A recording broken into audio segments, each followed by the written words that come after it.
Now, how much traction has this thing gained so far? A lot of people are proposing ideas for dealing with public health issues. There's a lot of demand for resources.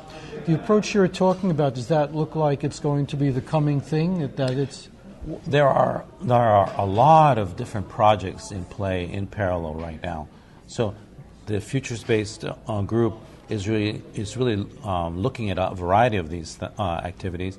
But there are already various kinds of efforts that have been launched. For example, the First Lady's Let's Move initiative, really out of the White House, that is trying to address obesity and trying to address the concept of communication at the local community level, for example, by getting organizations to work together and then sharing that on a national level as well. So HRSA has in fact already announced and launched a Healthy Weight Breakthrough Collaborative. In other words, applying some of these methodologies that we've developed over the last maybe a decade and a half or so around different conditions like the Diabetes Collaborative or the Asthma Collaborative, but now applied to a much more complex situation of the notion of a healthy weight, for example, which really links public health and primary care. That has not been done previously, which is why it's an innovative idea.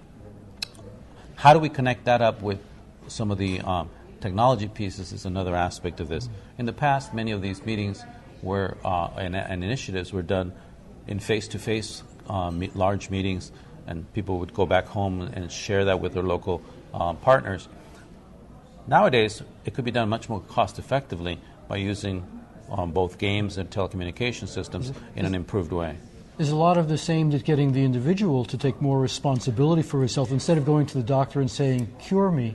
Exactly. See, if the individual is able to have that sense of both the responsibility and being in action, because there's no sense of just feeling responsible and then not knowing what to do. That just ends up being more stressful. And some people, therefore, need help in figuring out, what they might want to try. That's where the social networking function comes in, with both the individual having responsibility and knowing that it's going to take a team of people, community to help you maybe know about some of these things that might truly be of help to you.